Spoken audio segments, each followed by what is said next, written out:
자, 오늘 큰 2단원 기권과 날씨 중에서 앞에 파트 1, 2 기권과 지구 기원 그리고 구름과 강수 여기에 대해서 내용 정리 좀 간단하게 보도록 하겠습니다. 먼저 우리의 기권을 구성하는 성분들이 있을 것 같네요. 뭐 있지? 질소, 산소. 대략 78% 정도가 질소가 되고요. 산소가 한 21% 정도 되죠. 네. 그 다음 많은 건 누굽니까? 아르곤. 아르곤 되겠고요. 기타 짜글짜글한 것 중에 또 관심 있는 게 아무래도 이산탄소 대략 0.03% 정도 되고 있습니다. 질소 아까 몇 퍼센트? 78. 78%, 산소 22%, 아르곤이 대략 한 0.9% 정도 있네요. 근데 이 이산탄소가 꽤 문제가 많거든요. 그것 때문에 온실효과가 너무 심해지면 지구 온난화가 이어질 수 있습니다. 이 기권을 우리가 고도에 따른 기온의 변화를 통해서 층상 구조를 나누면 4개의 층상 구조로 나누어지는 것을 볼 수가 있습니다. 대략 10에서 12km 정도 높이까지 여기를 대륙권이라 하죠. 대륙권의 가장 중요한 것이 뭐 있습니까? 기상현상? 그렇죠. 기상 현상이 있습니다. 위로 올라가서 기온이 낮아지는데요. 그 이유가 무엇입니까? 지표에서 내놓는 지표 복사 에너지가 지구 복사 에너지가 위로 올라갈수록 적어지니까라고 얘기하시면 되겠습니다. 이해됐습니까? 네. 기층이 안정하다 불안정하다? 네, 여기는 기층이 불안정하다 하겠습니다. 불안정하다 보니까 위로 올라간 공기는 나중에 구름을 만들고 비 떨어지는 기상현상을 가져오게 된다 하죠. 네. 여기는 성층권이네요. 성층권은 대략 한 50km 정도 높이까지가 되는데요. 위로 올라서 기온이 살짝 올라갑니다.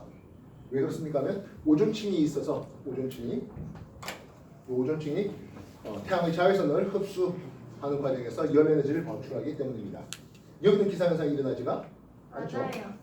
실상 대륙권만 기상현상이 일어나고 나머지는 기상현상이 일어나진 않습니다.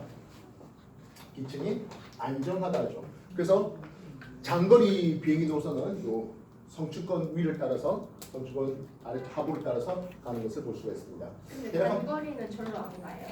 굳이 그 정도까지 올라갈 필요가 없다면 말이죠. 왜요? 올라가는데 에너지를 많이 쓰잖아요. 그래서 상대적으로 짧은 거리를 가는 그런 것들은 굳이 성층권까지 올라가지는 않는 알겠습니다. 80km 높이까지가 있네요. 여기가 중간권입니다. 여기는 기층이 불안정한데요. 수증기가 없어서 기상현상이 일어나지 않는다 하겠죠. 그 위에 열권입니다. 열권은 태양 에너지를 직접 받아서 낮에 기온이 쫙 올라갔다가 밤에 기온이 떨어지는, 그래서 일교차가 제일 크게 나타나는 것이 바로 이 열권이다 하겠다고요. 알겠습니까? 그래서 이 지구 기온을 보니까 태양에서 백의 에너지를 받았습니다. 지표 대기 반사도 있고 지표 반사도 있죠. 반사가 되는 어느 정도? 30 정도 되고 있네요. 그러면서 대기가 흡수하고 지표가 흡수했습니다. 또 지표가 방출하기도 하고요. 대기가 외권으로 내보내기도 하고 그리고 지표로 내보내기도 하네요. 특히 요게 관심 있어요 하겠습니다. 예전에 이거 숫자 하나씩 써드린 적이 있었는데요. 기억날까요? 숫자는 기억 안 나요. 그래서 대기가 지표로 재복사하는 요 숫자가 88이었습니다. 이것을 대기의 온실 효과율이라는 이름을 썼죠. 이해됐어요? 네. 그래서 이 온실 효과는 꽤 긍정적인, 즉 뭡니까? 아니 컴퓨터인데 영상 소리 때문에. 온실 효과율에서 대기가 지표를 재복사를 통해서 좀 보온해주는 역할을 해주고 있습니다.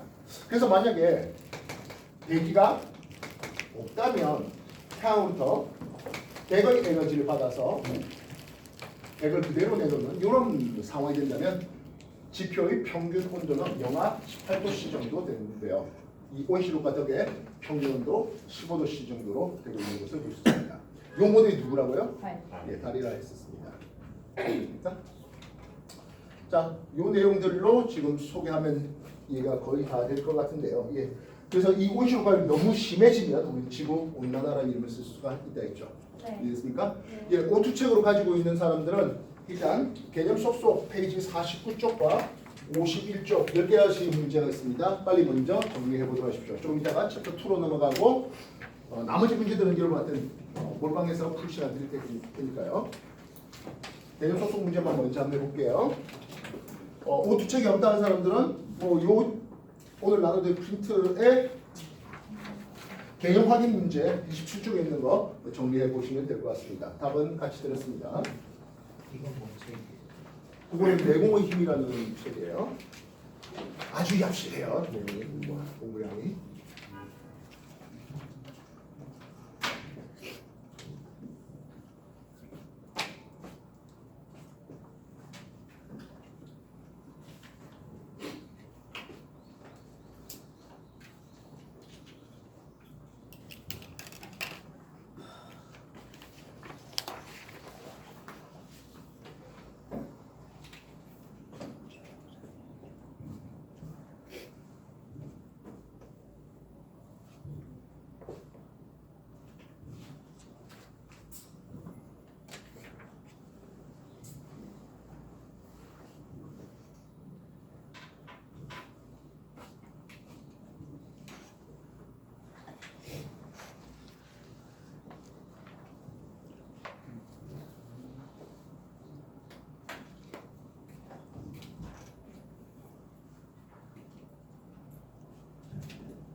기억 베르노이 모의고사 풀겠다면 그쪽 자리에 앉으면 되고요. 그래서 내신 챕터 큰 2단원 기권다시 이거 좀 해야 되겠다는 사람들은 나머지 자리에 앉으시면 됩니다. 선생님 진짜 그 단원이 다른데 그럼 딴거 공부해.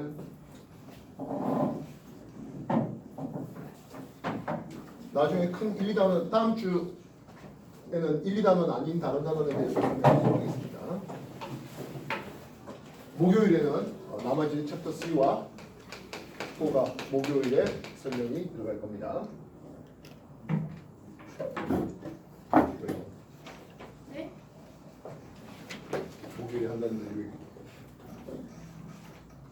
자, 다음 챕터 2 한번 보도록 할게요. 구름 광수 영역 한번 보겠습니다. 자, 대기 중에 수증기가 액체 물방울에는 그래서 높은 하늘에서 이제 그런 일이 벌어지면 이제 구름이 만들어지는 과정이 될 텐데요. 공기 1kg에 최대로 들어갈 수 있는 기온에 따른 최대로 들어갈 수 있는 수증기량을 우리는 포화 수증기량이라는 이름을 씁니다. 그래서 요 라인에 있다면 요 포화됐다라고 이름을 쓸 수가 있고 나머지 그 아래쪽 이쪽에 있는 건 무포화입니다. 가끔 더 많이 들어갈 때가 있네요. 뭐라고 볼까요? 네, 과포화라고 할 수 있습니다. 근데 지금 과포하는 건 큰 상관은 없는 일이죠. 그러면 기온 10도씨와 20도씨, 30도씨에서 포화 수증기량 값이 주어져 있는데요. 뭐 여러분들 책에 보면 7.6으로 되어 있나? 10도씨. 그 다음에 20도씨에서 14.7 맞나요? 30도씨에서는 얼마입니까? 27.6 예. 27점 얼마? 1. 그래서 지금 당장에 30도씨의 공기, 요 공기가 있다고 해보자고요. A 공기 포화되어 있다, 불포화되어 있다? 불포화되어 있습니다. 이 A 공기를 포화시킬 수 있는 방법은 크게 두 가지가 있을 거 아니에요. 어떻게 하면 되지?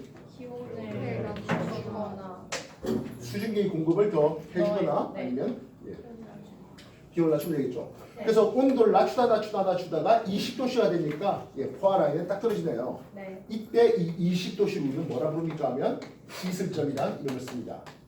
기온은 T를 쓰기도 하겠어요. 이해됐습니까? 그래서 지금 당장 이 공기의 이슬점이 어떻게 되겠습니까? 라고 한다면 물통에다가 물 담아놓고 얼음을 둥둥 띄워놔요. 그리고 져서요. 여기에 물방울이 맺히는 그때 온도를 측정하면 이슬점이다 라고 얘기할 수 있습니다. 알겠습니까?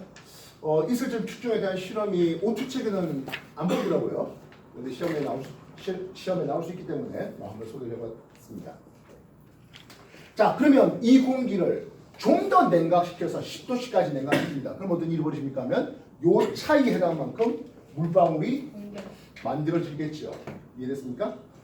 과거 여러분들이 용해도 곡선하면서 석출량을 계산하는 것들을 봤을 텐데요. 여기는 이제 응결량에 대한 계산이 나올 수 있겠습니다.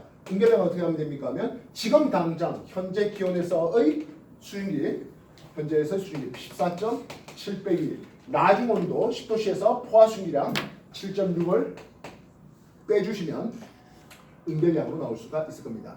이해됐습니까? 자, 우리는 이 불포화되어 있는 이 공기에 대해서 A의 상대 습도를 잡을까 합니다.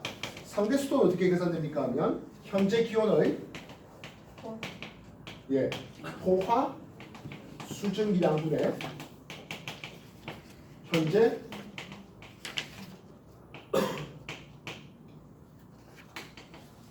수증기량 그리고 곱하기 100 해서 단위는 퍼센트로 나타냅니다. A 공기의 상대 수도 어떻게 계산한다? A 공기 30도씨의 포화 수증기량이 얼마요? 27.1이 되겠고요. 현재 수증량이 14.7이 되니까 곱하기 100 해서 이렇게 하면은 A의 상대 수도 퍼센트로 나타낼 수 있을 것이겠습니다. 이해됐습니까? 자, 지금 이게 내가 A 공기라 했는데 40도씨의 B 공기 한번 생각해 봤습니다. 40도씨의 B 공기는 A 공기와 현재 수증기량은 서로 같습니다. 그러다 보니까 A를 20도씨 냉각시키니까 수증기가 응결되기 시작했는데요. B 역시 어떨까요? 20도씨까지 냉각시키면 역시 응결되는 것을 볼 수가 있습니다. 그래서 이 슬점은 어디에 비례합니까 하면 이걸 현재 수증기량에 비례하네요. 그래서 현재 수증기량이 같다는 것은 결국 이슬점이 서로 같습니다라는 말을 쓸 수가 있겠다고요. 알겠습니까? 자, 그리고 우리가 상대 습도란 말 썼잖아요. 네. 상대 습도가 있다는 것은 뭐도 있을까요? 절대. 절대 습도가 있죠. 그럼 절대 습도를 뭐라 합니까 하면 현재 수증기량 그 자체를 절대 습도로 합니다. 아. 즉 이슬점이나 현재 수증기량이나 절대 습도나 같은 말이에요. 알겠습니까? 네. 그래서 대기 중에 있는 수증기의 양에 대한 정보들을 소개해봤습니다. 그리고 요 라인에 있다면 포화되어 있다면 무조건 나올 수 있는 말은 뭡니까 하면 얘는 상대 습도가 100%입니다 라고 쓸 수가 있는 거죠. 알겠어요? 네. 전해 주십시오.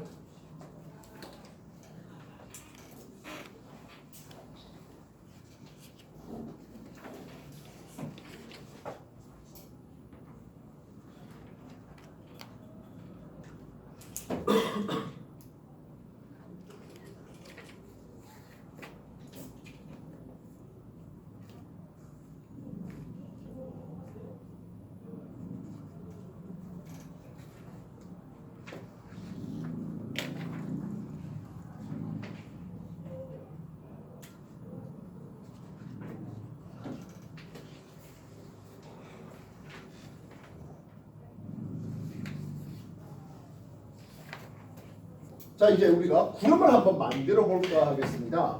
구름 만들어주면 어떤 과정이 필요합니까 하면 일단 공기의 상승이 필요합니다. 공기가 상승하다 보면 주변 기압이 낮거든요. 네. 주변 기압이 낮으니까 공기가 단열 팽창이 일어납니다. 단열 팽창이 일어나면 기온이 하강하겠고, 이때 기온이 하강할 때 이슬점에 도달하면 수증기의 응결이 만들어집니다. 이 수증기 은결이 하늘에서 보이면 구름이라고 얘기할 수가 있겠네요. 알겠습니까? 그래서 우리는 구름이 만들어지는 방법은 공기를 상승시킬 수 있는 방법과 동일하겠습니다. 공기가 상승할 수 있는 방법 크게 5가지를 소개할 수가 있는데요. 첫 번째, 지표의 불균형한 가열이 있겠네요. 다음번 수업 때 해야 될 게 해류풍에 대한 내용이 소개될 수 있는데요. 햇빛 쨍합니다. 육지하고 바다 중에 누가 더 빨리 가야 되겠습니까? 육지가 더 빨리 가야 되겠죠. 그래서 지표의 불균형한 가열, 공기 상승 방법. 첫 번째, 지표의 불균형한 가열. 이해됐습니까? 네. 두 번째, 공기가 쭉 옆으로 가는데 산이 있네요. 산을 타고 넘어가는 경우가 생기겠죠. 특히 이렇게 산 타고 넘어가면서 산삼에다가 구름 만들고 비 뿌리고 이후에 산을 타고 내려오면서 더 고온 건조해지는 현상을 보게 됩니다. 뭐죠? 팬현상이라고 볼 수 있겠죠? 녹색바람이라는 것을 쓸 수 있겠습니다. 세 번째, 저기압을 중심에서 공기가 상승할 수 있겠네요. 고기압을 중심으로 오히려 하강하면서 구름을 소비시키는 마이너스 시가 있습니다.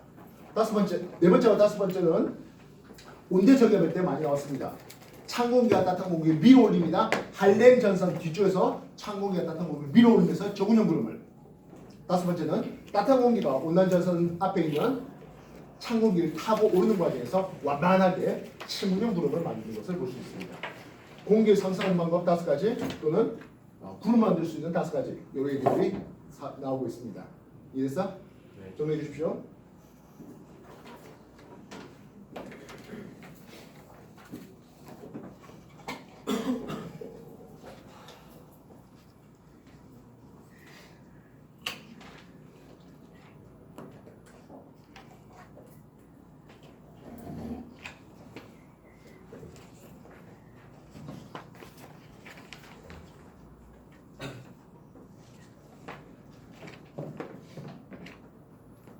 이때 수증기가 응결할 때 뭐 먼지라든지 소금 입자라든지 이런 응결핵이 있으면 좀 더 쉽게 액체 물방울로 만들어질 수 있습니다.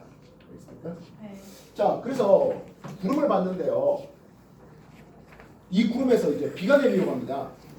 구름 알갱이를 구성하는 물방울의 입자가 다양하게 있었습니다. 그런데요. 우리가 공기에 저항이 없으면 시간에 따라서 속도를 볼 때 이런 그림을 그릴 수 있습니다. 근데 공기에 저항이 있다 보니까 가벼운 물방울 입자는 금방 종단 속도에 도달하고요. 무거운 물방울 입자는 좀 더 많은 시간 지난 후에 더 빠른 속력을 가지고 종단 속도에 도달하게 됩니다. 즉 가벼운 놈은 느리게 움직일 것이고 무거운 물방울은 더 빨리 움직입니다. 그러다 보니까 무거운 놈이 가벼운 놈을 또 부딪혀서 더 커지겠네요. 이렇게 내리는 비를 우리는 병합설이라는 이름으로 설명됩니다. 근데 병합설은 열대지방에 내리는 따뜻한 비를 소개하는 거예요. 그럼 우리와 같은 온대 또는 그보다 더 고위도의 한대 지방에서 내리는 비는 하겠습니다. 빙정설로 설명되는데요. 빙정설은 여기에 수증기도 있고 액체 물방울도 있고 고체 빙정도 있는 상황입니다. 솔리드 고체 상태와 기체 상태 다시 이렇게 돼요. 여기가 솔리드 고체 상태가 있네요. 확인됐습니까? 네. 되겠나요? 네. 자, 우리는 불포화되어 있다면 어떤 일이 벌어지겠습니까? 하네요. 지금 이 공기가 불포화되어 있는 상태에서 내가 물컵하나를 놔뒀습니다. 어떤 일이 벌어질까요? 물이 자꾸 증발돼버리겠죠. 네. 이해됐습니까? 네. 그래서 이게 0도씨 더 너머에서는 이렇게 두 개를 나눌 수가 있는데요. 아래 거는 빙정에 대한 포화순이라는 이고요. 위쪽에는 0도씨보다 온도가 더 낮은 과냉각된 물방울의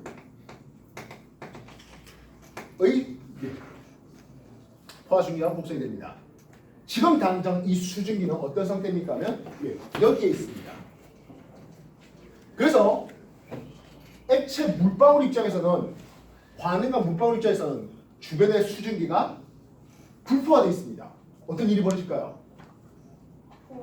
물방울이 주변 수증기에 대해서 보니까 주변 수증기가 붙어요. 네.